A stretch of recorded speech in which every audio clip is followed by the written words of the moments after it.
What's up guys, it is I, once again, Yusuf Al-Saned, and today guys I want to review James Mangold's 2017 action drama Logan, which is based on the comic book character Wolverine, and it's also loosely inspired by the comic book / graphic novel Old Man Logan. And guys, this movie was absolutely amazing. I mean, no words can really describe just how much of an impact this movie has made on me, as I'm sure it made on others, but wow, this movie was so stunning guys. And it's a mainstream blockbuster type film which is released early this year, yet this mainstream blockbuster film, which has a character as famous as Logan, probably the most famous among the X-Men, this movie was made with so much arts and craftsmanship. I was so amazed just how far they went with it,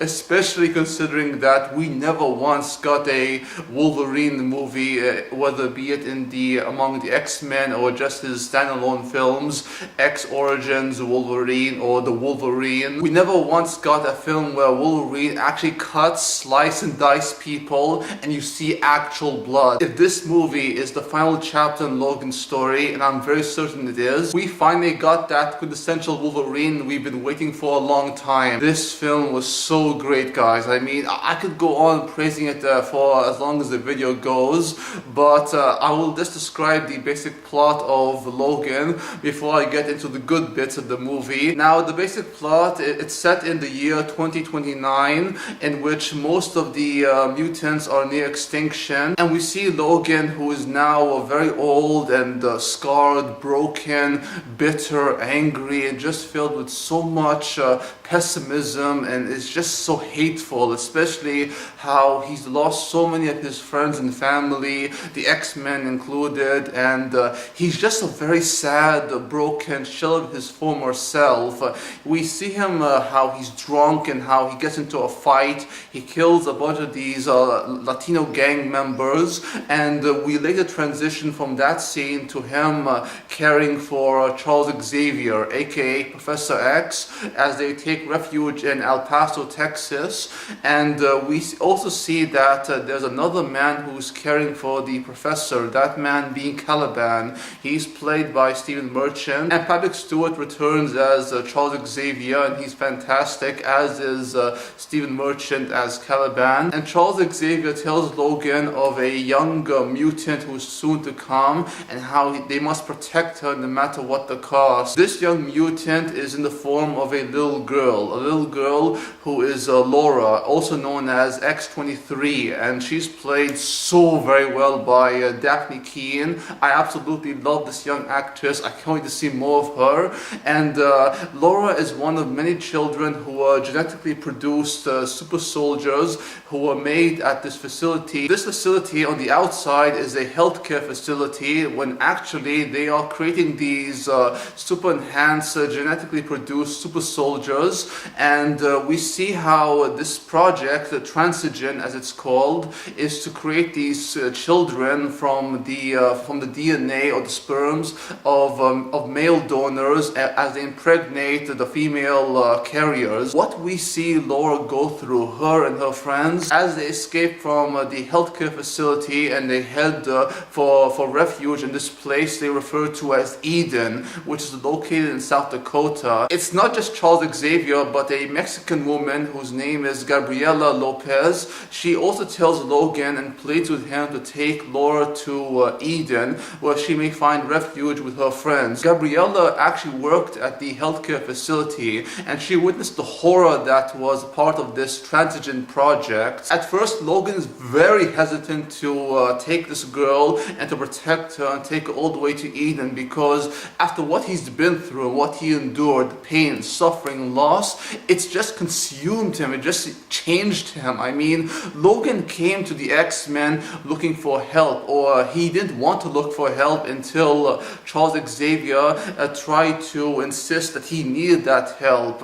And he was an animal then, and he's an animal now, only he has something to care for. That something is Charles Xavier. And this girl was a huge burden to him, but over time, this girl slowly warms up to him, and how he finally learns to open up, to trust. And in this kind of world, Logan tells her that you really can't trust anyone, especially considering that this little girl bears a lot of the mutant abilities as Logan, from rapid healing ability to adamantium claws which come from her hands as well as her legs. It's so insane to see what this girl can do at such a young age. That, and how she bears the same rage, berserker type rage, as Logan. And these two have a far deeper connection than what it seems, but I'll leave that for you guys and gals to find out as you watch this amazing film by James Mangold. This is a very thrilling, exciting, action-packed, yet also very powerful drama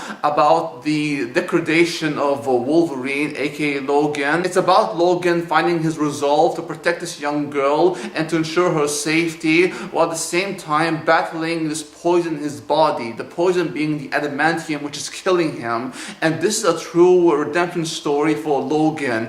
It's not a superhero film, guys, no. Logan is an action drama which just so happens to be a superhero film, and my god, this film in every way is art, guys. It really was. Hugh Jackman lives, breathes, and will forever be the Wolverine. He really is amazing, guys, and this is him at his finest as the character Wolverine.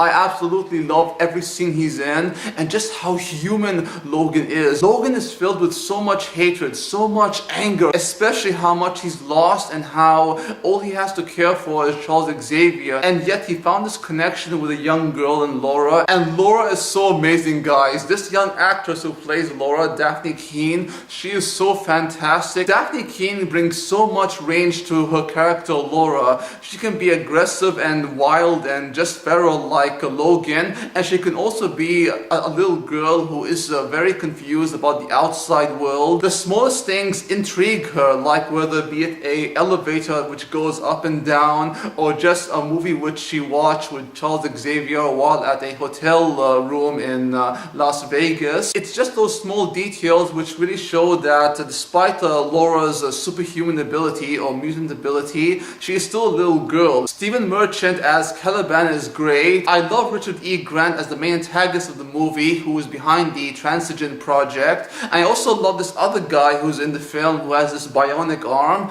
He is so sleazy and slimy and thinks that he knows it all, but trust me, guys, this guy is gonna get his comeuppance, and boy is it so good. James Mangold's direction is the best part of this movie, guys. As much as I love Wolverine and as much as I adore Laura and of course Charles Xavier, the themes and ideas would not have been handled so well due to a great script, but especially due to the visual direction of James Mangold, who brings such art and craftsmanship, which I mentioned before, into this movie. And this movie really is an art film which just so happens to be a mainstream superhero movie. Among the many inspirations which James Mangold has taken when making Logan are The Wrestler, Little Miss Sunshine, and so many movies from independent cinema. This film really is an indie film set in a blockbuster environment. It's so great just how much heart and soul was put into Logan. I love every character. I love the themes and ideas explored. I love just how human Logan is and how far he's come and how he's broken. His body is degrading. He's no longer the badass we saw from the first movie, no. To see him and Charles Xavier, how far they come and all those they lost, it really breaks my heart, guys. And guys, trust me when I say that near the end of Logan, I came this close to shedding tears.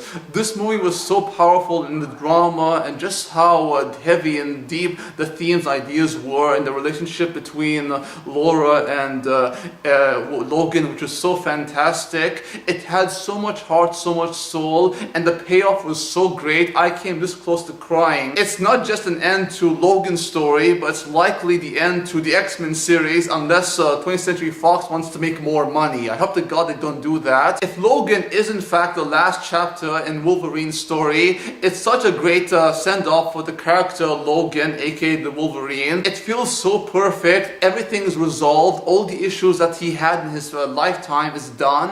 I can see no reason for him to come back. There will never, and I mean ever, be another actor to portray the character of Wolverine the way Hugh Jackman has all these years. Hugh Jackman is and forever will be the Wolverine. He lives, breathes, and is the character, and he was so great. Guys and gals, I highly recommend you all watch James Mangold's action drama, Logan. Please do. It's such a great film and it's so surprising to see a movie this good. I can guarantee you guys and gals that Logan will be among my favorite movies released this year. Thank you all for watching my review on James Mangold's Logan. Hope you enjoyed the video. If you did, please like, comment, subscribe if you wish, and do check out my gaming channel where I do Let's Play series, gaming content, all that kind of good stuff. Until next time, peace out, take care, adios amigos, au revoir, and sayonara.